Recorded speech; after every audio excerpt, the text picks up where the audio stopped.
Okay, we're back. You're listening to Stand Up Strong on 1530 AM and 99.7 FM. The number here is 508-822-1106. Or again, you have any questions and you're listening on Facebook, just type it in. We have Jamal Brathwaite here, as I always say, the auditor extraordinaire, who will explain what's happening up at the school department, and you have 21 minutes to do it. No, give us as much information. Jamal, it's great to see you again. As I always say, you're always invited here because you actually make it understandable. And thank you, Ed. Thank you, Tony Branch, as well. Thank you for inviting me to the show. Yeah. For those of you at home who don't know who I am, my name is Jamal Brathwaite. I'm a resident of Brockton. I'm saying name. I've always said Brathwaite. I'm sorry. It's okay. You know. My name is Jamal Brathwaite. I'm a resident in the city of Brockton, and I'm concerned about the well-being of the quality of life for residents, for children at Brockton Public Schools, and over the financial condition of our city to ensure that they can provide the services that we all pay taxes for. So today's Sunday, September 29th, and it's been over 1 year now that residents in the city of Brockton have been waiting for some type of documented financial review over the fiscal year 23 spending in the city of Brockton's public school system. And I'm really sorry to inform everyone, but we never got what we wanted. We wanted an audit. We wanted an independent, objective, external audit over city and or school finances, but we never got an audit. What we got instead was we got a financial review. So let's define the difference. See, because it was always said we were audited like 3 different times. And what I noticed, and I'm not, Bishop Branch is the bright one. I'm not. No, I don't think so. The thing is like we got 3 different information, both, and they all seem like saying something different. And one thing I know about when you're dealing with funds, there's only one answer. Supposedly. Yeah. So let's put it in context. So the city of Brockton since September. So first of all, let's start from the beginning.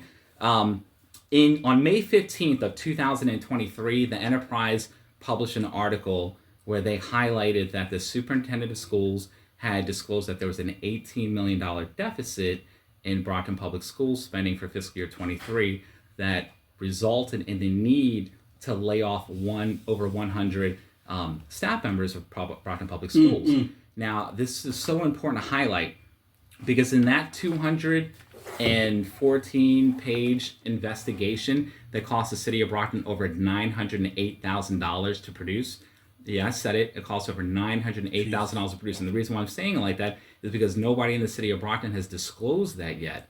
And the reason why I know that is because as a concerned resident in Brockton, I submitted what's called a Freedom of Information Act request to the city solicitor to obtain all the invoices.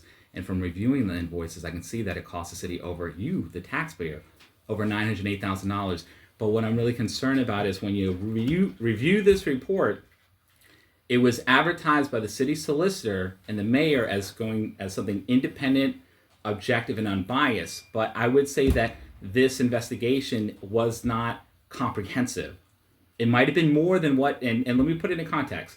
So there's been 3 investigations or reviews that have taken place since we've known that there was a deficit. The first review that was completed was done by what's called Open Architects, and Open Architects published in the week of March 8th of 2024 not an audit, but a financial review over Brockton Public Schools spending for fiscal year 23.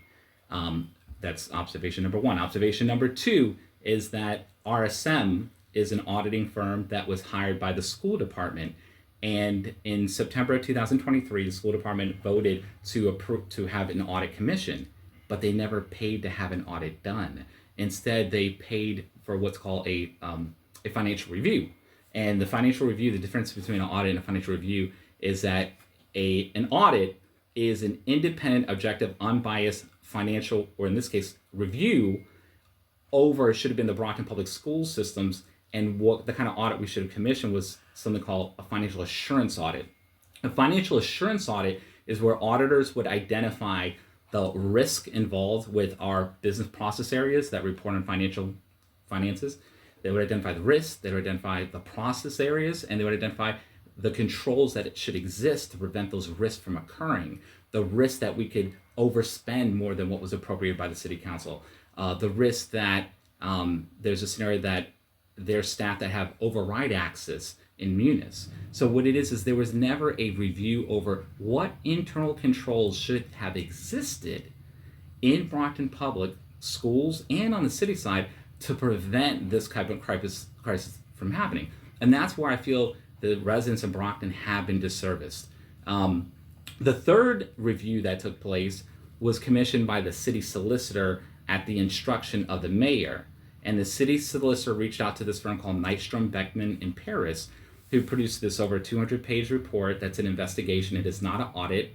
So I want to highlight to everyone out there in the public, whenever you hear the newspaper, the Enterprise, publish an article and say, oh, the audit concluded this, or you hear the mayor say the audit stated this. No, there was no audit done. It was a financial review. There was an investigation by a law firm and a financial review that took place by auditing firms, but neither one of those constituted an audit. One observation is that if you observe the school committee meeting from Tuesday, it's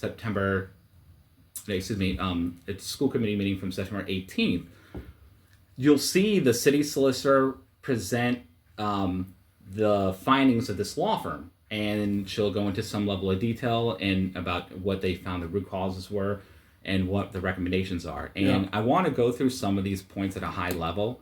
But at the you're going to go from the investigation. Yeah, so we're going to the investigation. The actual let's report. clarify this right now. The investigation. So that's report. Nystrom, Beckman, and Paris investigation. All right, and that's the one that's posted online in the on the city. Yeah, exactly. Can I ask one question on it? Yeah, sure. Go ahead. Finally, I mean, I've had to do budgets before. I haven't had like a school budget, a multi-billion dollar, but I've had it done departments where over a couple of million. Mm-hmm. One of the more important things that I always got hit with was salary. Mm-hmm. And maybe it was me, and I don't understand what I was reading, but it seemed like the pay that some of the directors were getting were even higher than the city commissioners are making. And that seemed, is that it? But I don't understand the payment structure of the school department. Yeah. So let me talk about so that a little bit more. Yeah. Let's talk about the root causes of the budget deficit, because I think there's a lot of misinformation out there spreading. A lot of people will say, well, we overspent in transportation. That was the root cause. We overspent and hired too much staff. That was the root cause. And what I would argue is that, no, that was not the root cause. That was the symptom of the root cause. The root cause was that from the period of, especially since the year 2020 when Mayor Sullivan first came into office and had the opportunity to appoint a city auditor, he had the opportunity, when the role first became vacant, it was in February 2020, he had a 2-year period to advertise the role of city auditor to appoint new staff, but he never advertised that role for 2 years. Instead, he filled it with the admin who had no prior experience in auditing prior to coming to the city of Brockton. And what happened during that period and subsequently was that number of people everyone who had Munis access, so Munis is the financial system used in the city of Brockton, everyone who had user access also had override access. Now the thing is that override access is authority that should be limited to just the city auditor according to the Acts of 1990. Mm-hmm. But everyone who had Munis access did have this access. Now, why is that? Well, we didn't have a city audit function, clearly, that was working to make sure that access reduced to just her or that person who was appointed to the role. Yeah, but was that news? So let's go. I want to make sure that we clear the air on that because I did a little research on this. Mm-hmm. And so when you do these Munis overrides, when an employee is and you know this, when we first hired, you're giving a level of access in IT systems. Yeah.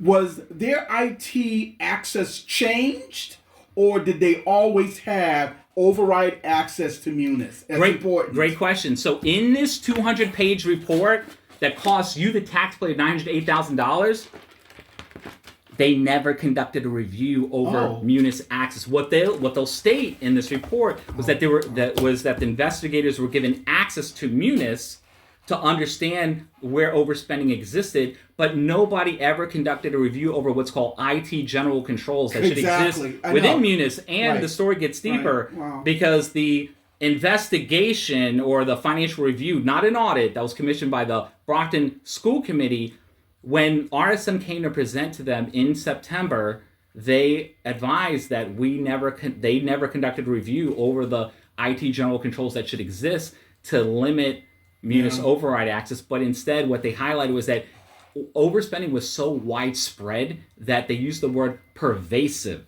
Let's define what pervasive means. Pervasive means that the risk is everywhere. It's not just in one department, it's all over. Now, why is this so important, this word pervasive? Because these financial reviews, not audits, anyone who says an audit, they're spreading misinformation in the public domain. With these financial reviews, one thing that was very clear was that overspending was pervasive, it was widespread. But these financial reviews were not conducted over the city side spending, they were only conducted over the school side spending. What do you care about that? Why are you mentioning that? The reason why that I say that's important is because as an auditor, it's so important to understand your internal control environment. And in the Brockton Public Schools, the internal control environment, there's three attributes to it. Number one are the systems we're using, Munis. The same system used by the city is also used by the schools. The people, well, the mayor, he's the chair of the school department. The mayor is also the head of the city. So he's in charge of all spending. So the people are the same. And then thirdly, the processes. Are the processes the same? It's not clear because we've never had an audit review to look at the processes at all. And so with the fact that these three attributes are common between the city and school, as an auditor with an audit hat, you could say the risks are that pervasive on the school side. Well, what's going on in the city side? Do we have deficits there? Do we have overspending there? If everyone had Munis override access on the school side, well, what about on the city side? Do they have override access too? Because remember, every single time someone spends more money than what was approved by the city council, that's a breach of the Acts of 1990 that mandates that. What's the penalty for that? Well, good question. It's a mystery right now.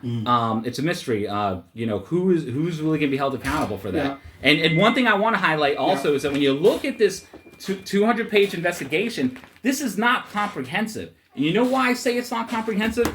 Because when you actually read it, page 1 talks about key players in the budget process. It identifies the superintendent of schools. It identifies the CFO. But it never identifies the auditor. It never identifies the role of the city council. The city council is responsible for approving the budget. None of this overspending can happen if the city council doesn't approve the budget. Now, we know since 2020, we've never had a stable audit department. So why is it that city council has never asked for a list of internal controls over financial reporting to prevent the risk of overspending? Don't they have a subcommittee, though? The accounts committee is what it's called. And the question is the accounts committee sufficient? I would argue the accounts committee is insufficient. Because if you observe any of these accounts committee meetings over the past 4 years, you'll see that almost half of these accounts committee meetings are canceled. Either the day of the meeting or a couple days before the meeting. I ain't touching that. One. Two is that this entire time we never had a city auditor, and that was appointed by the mayor. Today that we don't have a city auditor. Let's clarify that because there's a lot of misinformation in terms of what do we have, what we don't have. Right. What it is that during Mayor Sullivan being in office, he's only appointed one person as city auditor, and that person previously was the budget director. So this is Audit 101. Nowhere in the world would you appoint someone to be the auditor to conduct reviews over a department or an activity they helped create in the prior year. That's exactly what Mayor Sullivan did. Why would you appoint the person who is the previous budget director to now be the auditor? Wouldn't you want someone to be independent, objective, and unbiased? How can they be objective and unbiased if they're just reviewing the work that they created in the prior year? So by design, the mayor has actually handicapped the city where we didn't have an audit function for the past 4 years. We did not have an internal audit function. So when you see the widespread existence of Munis override access, that's really principally the mayor's fault for not understanding and not taking action to make sure that our audit department is sufficiently staffed. And you know whose else's fault it is? The city council. Because the city council is responsible. We have a Form B government. It means we have a strong city council and a weak mayor. But in this case, no, the mayor's been stronger and the city council has been weak in not asking sufficient questions regarding the role of the auditor, not asking enough questions to make sure that role was advertised for the 2-year period that it was not advertised from 2020 to 2022. Yeah. So there's a lot to go in here, but I definitely want to highlight that this 200-page report is not comprehensive. It's excluding key players in the budget process, which includes the city council and the role of the city auditor. I appreciate. Do you guys got to go to commercial? No. Branch, because I am. This is so interesting. Go ahead. I'm sorry. But just so you work for the city. Yeah, I'm gonna. So let me ask you this question. Mm-hmm. So Jamal, and this is going back and forth. Mm-hmm. School committee, the city. Vice Chair Rodriguez has been beaten up on. School committee members have been beat. The mayor's. Everybody's getting like, I didn't do it, I did do it, I didn't do it. Finally, though, Superintendent Thomas says that he's resigning from the office of the superintendent. Doesn't the buck just stop with him? He is now gone. Oh, absolutely not. You guys, it's a smoke screen. Mm-hmm. The reality is the person who has the most amount of authority in this is the mayor and the city council. The mayor proposes the budget, manages the budget, was responsible for. So right now in Brockton, we do not have the head of HR. But yet, if you watch the last City Council FinCom meeting, which happened this past Monday, you'll observe that the city councilors were reviewing. We have assistant city auditor right now in the city of Brockton who is trying to become the permanent city auditor. In fact, the assistant city auditor somehow mysteriously between the period of March 8, 2024, when the Open Architects report was first published, what happens, the city auditor at the time had stepped down from the role. She quit. She said she got a new opportunity. So between the period of then until April 2024, so about maybe a month later, somehow the assistant auditor became the acting interim city auditor. And please note that she previously was the interim city auditor during the period when everyone had all this override access. Now, during the current city FinCom meetings, the city council they're supposed to be assessing the ability of this person to do the role to determine should we vote this person in to be the auditor for the next 3 years. But the first question is, was that role even advertised to the public? I did see it advertised, but was it advertised for more than 30 days? Who else applied for the role? Who was involved with the interview process? Because it comes across as maybe the CFO has chosen the assistant auditor to be the acting internal auditor. And it seems like it didn't just happen this time. So it's not clear. And the city councils don't ask that many questions. Most notably, Winthrop Farwell, if you notice his past FinCom meeting, he discourages questions towards the auditor. City Councilor Jean Bradley Dancourt did an excellent job asking basic audit shop questions. Do you have a list of internal controls? Do you have a comprehensive list of control deficiencies that were identified by the reviews that have been taking place, the reviews by Open Architects, the reviews by RSM, the review by this law firm that's cost the city of Brockton $908,000 that the city solicitor and the mayor doesn't want to talk about. The point is that we don't have a consolidated list, and the thing is that for the past 3 budget cycles, I've gone before the city council asking for basic information. Before they approved the fiscal year 24 budget, I asked the city council, can you not approve the budget until you receive a report from the mayor of all available funds? That would have included all the money received from COVID that would have existed, anything that's not included in the budget book. But you know what? They never asked that question. They approved the budget the same day it was scheduled to be approved. And that's been going on for the past 4 years that I've been going to the city council meetings trying to give them public input. This past year, I just got to highlight, June 2024, I asked the city council in writing and in person. I even created a YouTube video about how internal controls relate to the city of Brockton. And I asked them, can you please ask the internal auditor to provide you with a concise list of control deficiencies before you approve the budget, so that when you do approve the budget, we know that the budget is, the monies are being allocated in areas that are priorities to remediate the deficiencies so that we don't have a reoccurrence of this deficit issue. You know what the city council did? They never asked any questions like that. They just approved the budget. We're gonna have to have you back in the studio, because I see these highlights here. We'd like to do a larger deep dive, but one of the things that the vice chair of the school committee has said, how do we meet?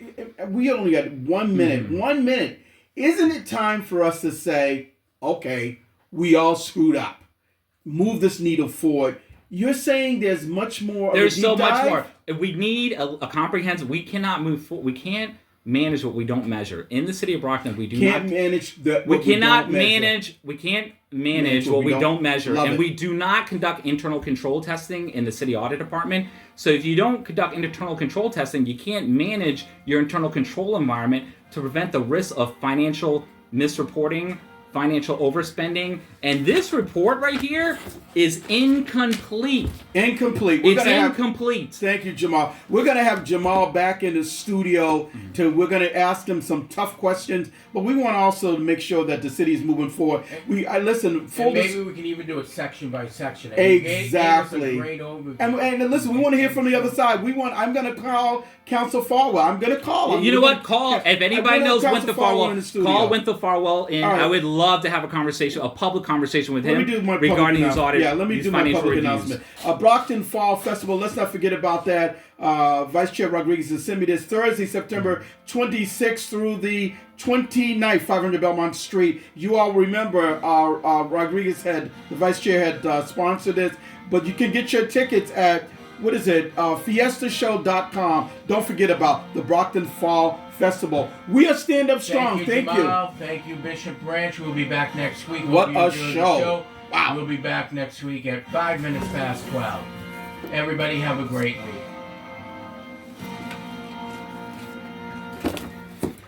Thank you all. All right, gentlemen. Yeah, one of the underlying issues here in Brockton, we're not doing enough reading. Because if we did enough reading, we would have seen this comment years ago, because I've been talking about it for years. $908,000? And that's a